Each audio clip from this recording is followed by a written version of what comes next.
Okay, we're going to start off this section of the show with Gabby in by talking about our favourite party animal. Can you hear me calling out your name?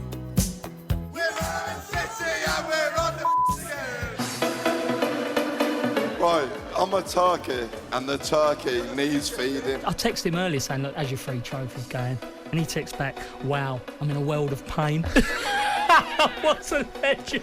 You have the face of an angel and the calves of a baby rhinoceros. How's that? Yeah, thank you. The main person that I want to thank is Bernardo Silva for coming off in the 70th minute because he was miles off it. For the past 24 hours, I've had the best day and night. To be fair, I don't think I've slept.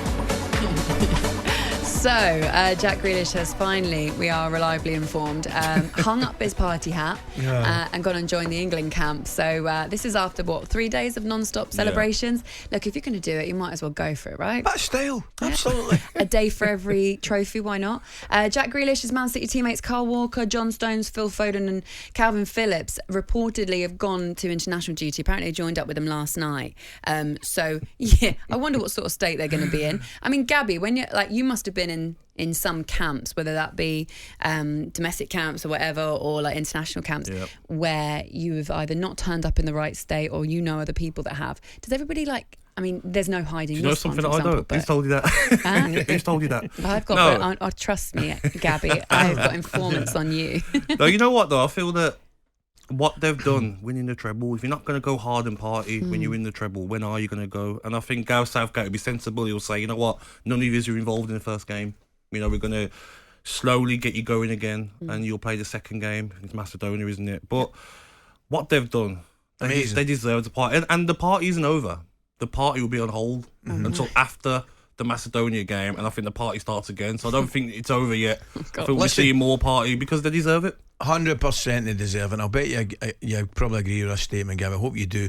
The one thing that's a little bit unfortunate for the guys now, because of social media, everything is at your fingertips. Yep. You know what they're doing. Back in the day, I'll bet the Man United boys partied probably just as hard in '99, but maybe social media wasn't as to the forefront. You didn't really know what they're doing. But Liverpool guys, and I know for a fact Graeme and Kenny and the boys would celebrate their successes in the 80s and things like that. It's just because the world that we're living in just now, they've been brilliant. They've been absolutely brilliant. They deserve every minute of it. Yeah.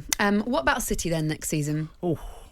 You know when they know how to do it, right? You know, we always go, they know how to win the Premier League. Yeah. Now they know how to win the treble.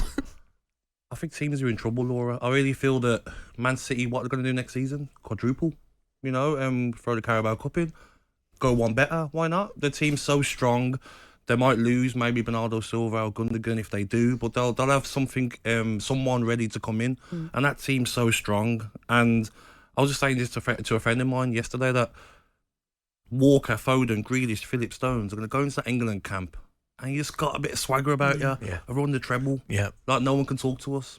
I know Liverpool players have, Chelsea players have, but to win the Champions League, but to win the treble.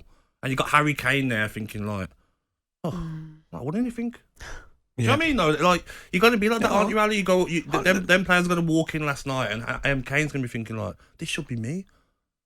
I'm on the level of these players and I'm at Spurs not winning anything. The only thing I would say, I think if they lose those two players you mentioned, I think they'll be and Pep's recruitment has been fantastic, but it'll have to continue to be fantastic because they are two big voids to fill. I think you look at the City side and the players that automatically spring to mind might be your Haalands, your De Bruyne's, people like that, but never underestimate the impact those two players, Silva and Gundogan. When do you think someone like Pep Guardiola decides, okay, my work here is done?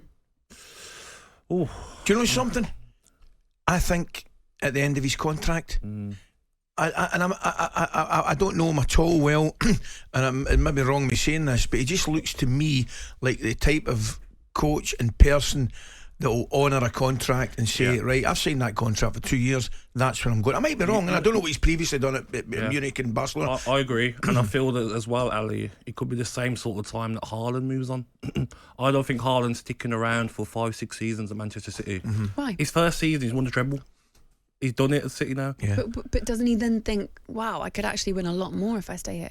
I think he'll think that for the next couple of seasons, but I think he'll think, I want to go and play for Real Madrid. Then I want to go to this league. I don't think he's going to stay in one league in the Premier League. He'll want to try all the top leagues I can just picture him in that Real Madrid team with Mbappe and Vinicius either side. I can picture that in 3 years, Ali.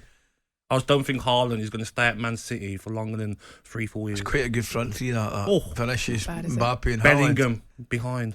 Oh, man. Camavinga. I know, that's what I said. Tell me, on the subject of Bellingham, the draw of Real Madrid obviously is so mighty and so great that it's going to turn your head against any other club. How difficult do you think it was a decision to go there, or do you think it was kind of like, because obviously he had his suitors in the Premier League, and we thought for a while he might be going to to Liverpool. Yeah. So why do you think it is that he's gone, right, bosh, Real Madrid? I think we spoke about it, didn't we, on this show, about which one would you choose, and we're like, you can't turn down Real Madrid. And he's a young kid who's gone to Dortmund, so he's not scared of going abroad, where younger kids might be, and you're going to Real Madrid. Don't matter about Liverpool, doesn't matter about Manchester City. Just Real Madrid are the top club in the world, and you know he's going to win trophies. He's going there with superstars already. It's a no-brainer. Living in Madrid. No, I'm with you, mate. I love the boy. I just think he's fantastic. Him and Declan are two of my favourites, I've got to say. And I'm actually quite pleased that he's gone to Real Madrid. You know, and rather than come back, because I think he's got the option. I think he's probably doing his career, you know, to the opposite of what a lot of English lads, in reverse to what the English lads and British lads would do. Instead of starting a few years at home and then going abroad, he's actually might do the opposite. As I say, Dortmund, gutted for him. Absolutely gutted for the way it finished. He was injured and he was on the bench last. Oh, dear me. And then going to Real Madrid, he still get bags of time. Oh, no. He can come back to Liverpool in 4 or 5, 6 years. talkSPORT Breakfast with Laura Woods, Monday to Wednesday mornings 6 till 10 on AM, on DAB, via the talkSPORT app and on your smart speaker. talkSPORT.